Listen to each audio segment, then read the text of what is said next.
Okay, guys, hello and welcome to our lesson. I believe this is lesson 2. It's the second lesson that we have done with basics, and we are into actual German. And today we're going to talk about infinitives and hopefully past participles in this, let's say, 3 or 4 following episodes. Now, before we get started, let's talk about infinitive. What is infinitive? I would personally say infinitive is the untouched form of a verb. What does that mean?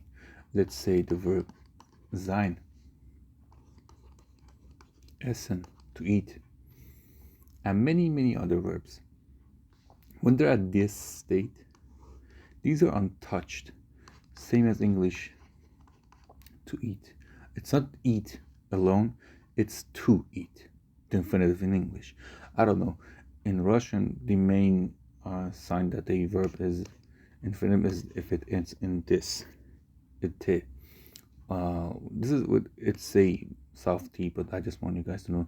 So this is how languages show infinitive, en or n in German, to plus a it's called noun, but it's actually the verb. To plus verb means the infinitive, and verbs end in t in Russian, or in che probably in Polish, and so on. So you get the idea basically. Or let's say verbs in mak, or more correctly say M vowel K in Turkish, and so on. So this is the infinitive basically. Now we want to learn when do we have infinitives, when it's with zu, when it's without it, and how does that happen. So let's get started.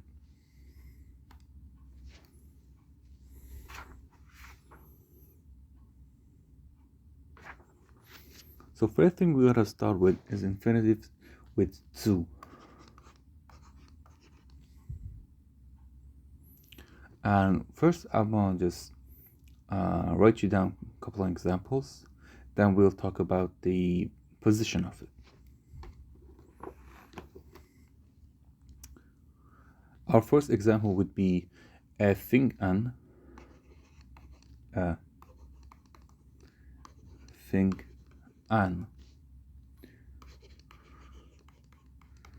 heftig, okay, not to, zu weinen.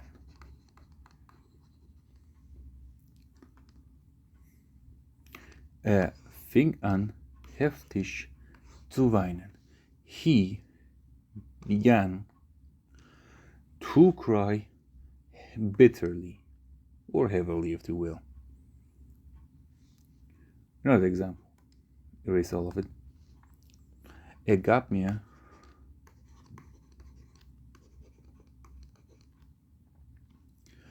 Erlaubnis,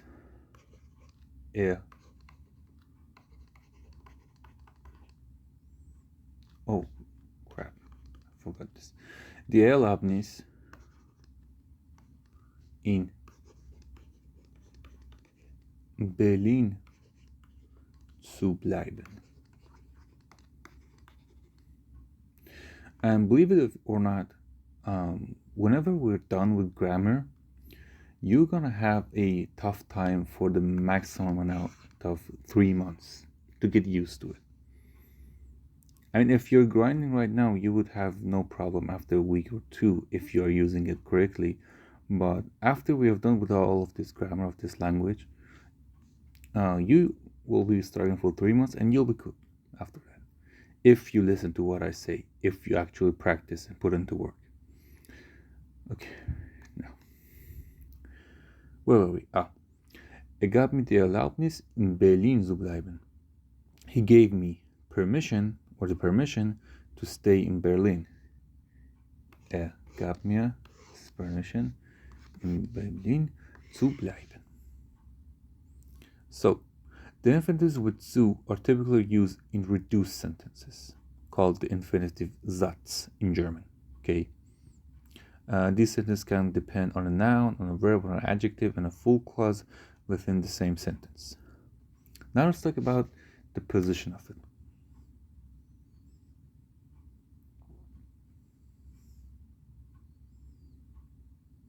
So the position.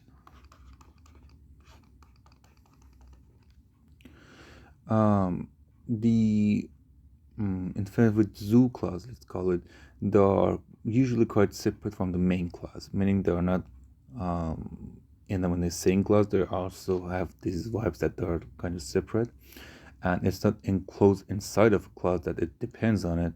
Okay, it follows it, like the verb at the end of it. Let's say another example. Es ist nicht schwer.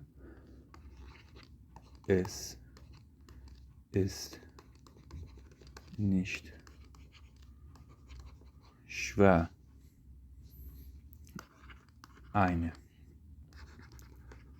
fremde Sprache zu lernen. Aber es ist sehr schwer zu schreiben. Like, Jesus Christ, I hate writing stuff. Okay.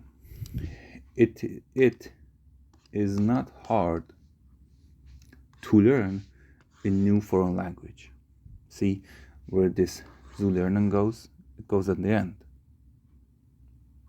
I hope this is understandable. And after we have done with word order, we will also understand this part. But for the sake of example, I have to give you this example. Sentence with weil, send the main verb at the end. Hab gesehen would stay here, hab would jump at the end. But whenever we have this sentence with zu, this won't happen. Example, weil sich bemüht hat. From beginning, weil sich bemüht hat, richtig fertig zu sein. Zu sein came at the end.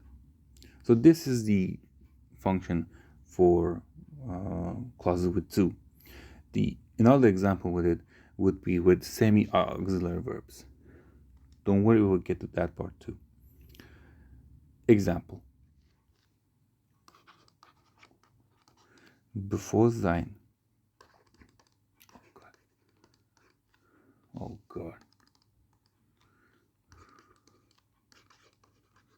Duft zu ersticken.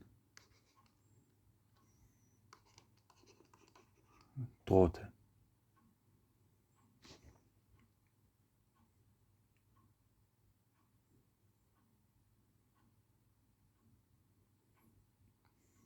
Now, why did I give you this example? So, drohte, to threaten, is a semi-auxiliary verb, okay? And we can see that our verb with zu, the infinitive with zu, has been locked inside of this clause. And this is one of those examples that it gets stuck inside of it. So this was an exception. Now let's move on. This one is called, let's say, an infinitive clause, which has an infinitive depending on a relative clause. You know, as in English, a man whom I tried to kill. Okay, like as an example, or the person whose face I had to recognize. So these stuff in German are usually made using it. So the person whose face I had to recognize. Die Person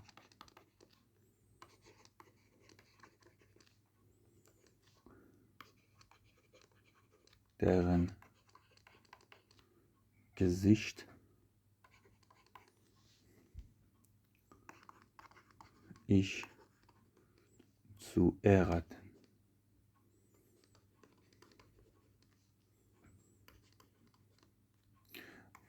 versucht hatte. The person whose face I had tried to recognize. And this is the der as a relative pronoun, as a pronoun generally, and we haven't talked about it yet because it's not that important. It happens in a couple of examples when we're teaching, but it's not important. Don't panic, okay? We'll go through this together. And versucht hatte is the one compound tense, which is a pluperfect. This is in past, which is a sein or haben. Here is a haben, and the past participle, which makes it pluperfect. But that's not the case. And this was just another example of position of it. So we understood that it's usually separate from the main clause. Position 1 separate from main clause. Exception was with semi-auxiliary verbs and for some other common verbs, but it's never like obligatory. You should just know that happens with semi-auxiliary verbs, that it comes, these verbs go after them, okay? Because the rest is just pretty formal. You don't need it unless you want to like apply for the C2 and stuff. And the last one is depending on a relative clause, which I have just seen what happens. It just gets stuck in the middle of it.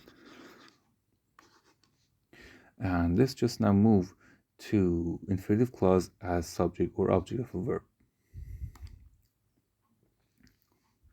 Now this one is really clear. I think you don't need to like focus a lot. It's to like burn phosphor and a lot of like, it doesn't require a lot of thinking to understand. For example, ihn zu überzeugen.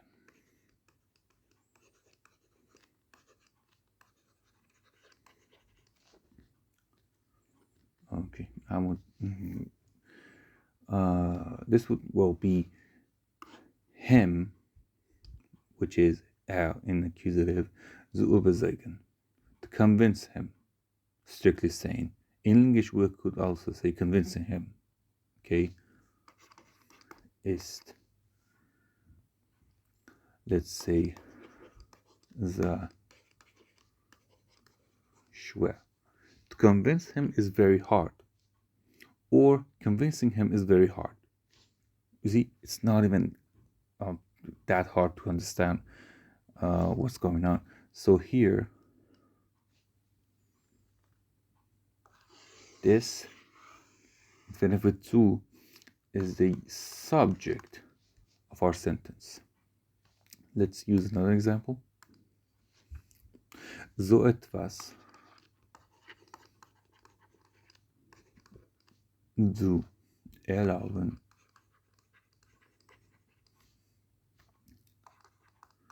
ist unerhört.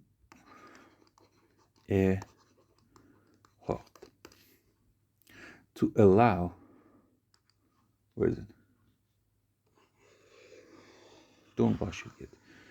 To allow that kind of or such thing is outrageous. This whole thing is the subject. So etwas, it's the accusative thing, object of this verb erlauben. So etwas zu erlauben ist unerhört. Now this was one of the like examples of it being the subject of a verb. Yeah, and I think it was pretty easy. Let's just move on. Okay, and we can just see a couple of examples that the infinitive clause is short and we can just use it without to. And let's just see a simple example of that. Ihren to error or error ist menschlich. To err or to make a mistake is human. See, we could have written zu irren, but since it's really simple and understandable and short, we just wrote irren ist zu. Wow, irren ist menschlich. Another example. About this, we could say like a subject infinitive clause or the when the infinitive clause is actually our subject, is sometimes anticipated by s in the preceding main clause. Example: Es war mir nicht möglich.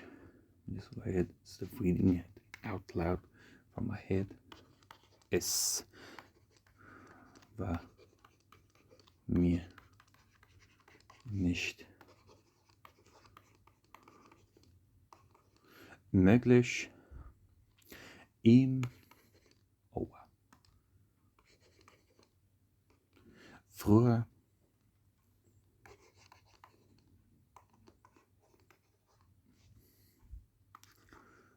zu meilen. Meaning, it wasn't possible for me. It was not possible for me or to me. Okay, I'm just breaking it down. Okay. Oh wow, I've lost track. Sooner, okay, to mail. And this one is you have already guessed it, to them or to them. I hope this is very understandable to you, because it is really understandable. And we can understand it here that why this is the case, because the sentence will come here and I think it will be understandable. Es war mir nicht möglich. It was not possible for me. And the person could go, okay, what wasn't möglich for you, sir? Ihm für zu mailen. To mail it to you sooner, to him. Sooner. Okay, so this S is here instead of this.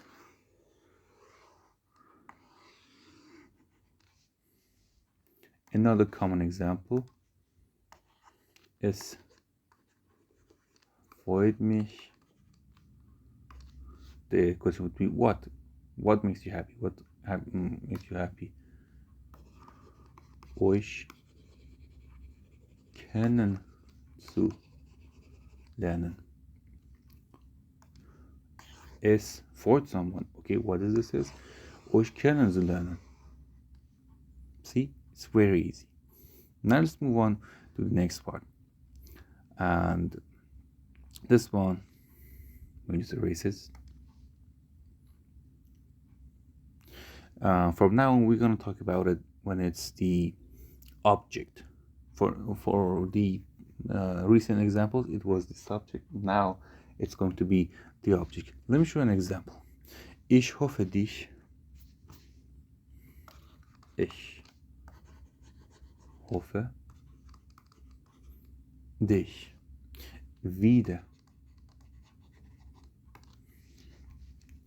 sehen zu können. We have, thank God we have talked about this können thing. Okay, I hope to be able to see you soon again. Ich hoffe, I hope, dich, see again, to be able to. This können means to be able to, and this hoffe, the hoping is for this. It's not for saying the person doesn't mean I hope to see you again. It's not hoping to see him. He or she is hoping to be able to see them. So this hope is referring, let me write this, referring to the können. Another example. Ich gebe zu. Ich gebe zu, das gesagt zu haben. Das gesagt zu haben. Again, we haven't taught you guys the compound tenses, and because we haven't gotten there, but let's just see it together. Ich gebe zu, I admit. To what? To. Okay, we haven't used that thing first. To what? To what? What did you admit? What are you admitting? Dass it Yes, it means daddy. It is one of them, but it's used here as a pronoun. Okay, do not panic. It gesagt zu haben. I admit having said that. Compound tense haben, which is a present of sh. Here we got the past participle. Together, they are like basically like English, have said, and nothing special to maneuver on. It's not even that weird. Now let's continue. A following object infinitive clause is sometimes anticipated by s. We have seen something close to it, but we will give you an example. Ich konnte es kaum. Ich konnte es kaum. Just like under it. Ertragen, ihn so leiden zu dienen. I just forgot my sentence. Ertragen, ihn zu lachen, zu sehen. Now let's break it down. Let's see what's all this about. I could. Kaum means hardly. Okay. Bear, ertragen. I could hardly bear. Bear what? Es. No, comma saves us here. Ich konnte es kaum ertragen. I could barely bear it, or I could hardly bear it. Bear what? See him like that. Like, oh wow. See him suffer. Oh, that. Oh wow. Ihn zu sagen zu sehen. To see him suffer like that. See, it's very easy. It's very understandable. And we have seen it. We could have the S at the beginning or at the end. Okay, so this is for this part.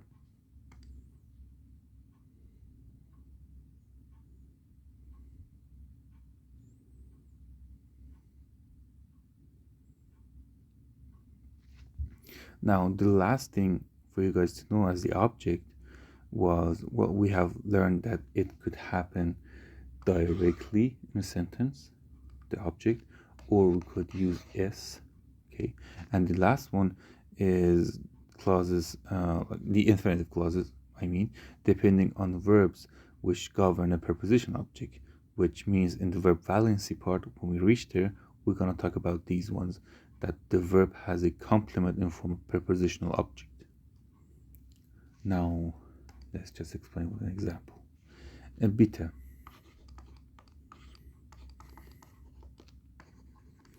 Achten Sie beim Verlassen des Zuges,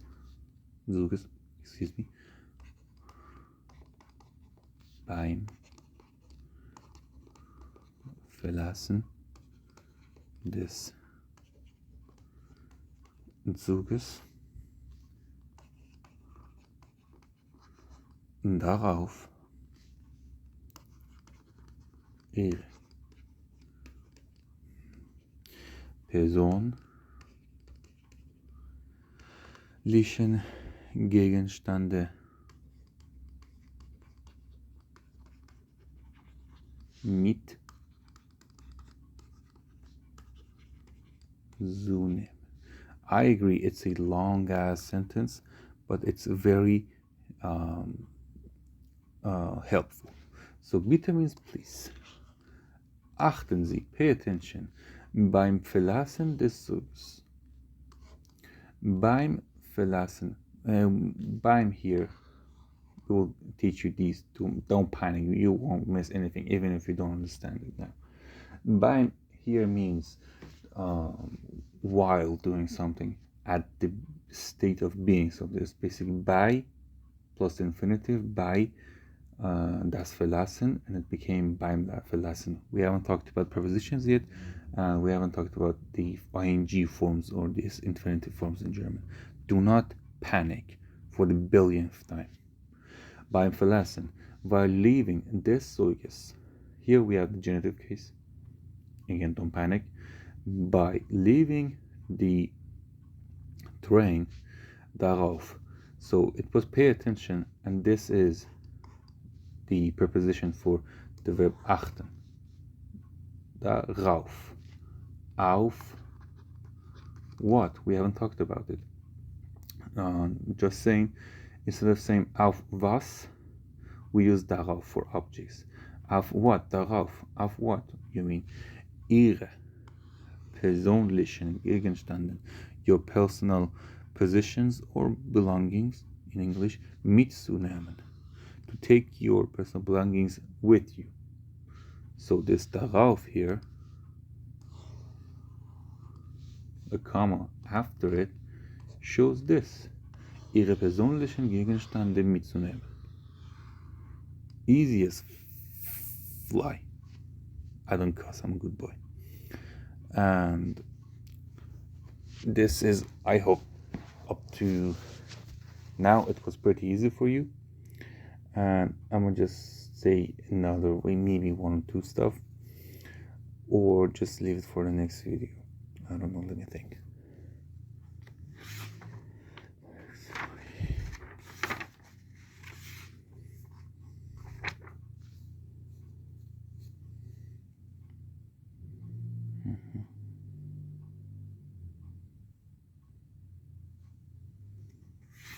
Something like that. The object of the word.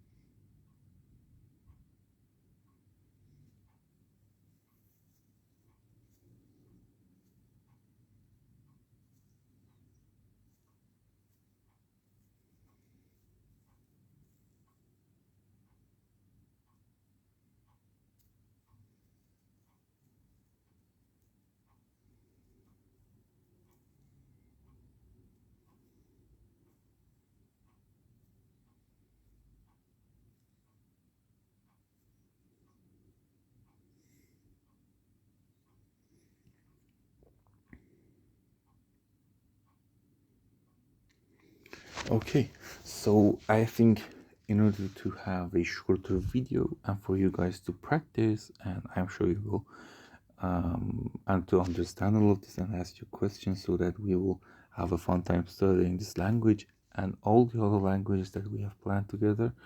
The best is to finish the video right now. Thanks you guys for watching, and I'll be hoping to see your comments and suggestions, questions very soon. Thanks for watching. Bye bye.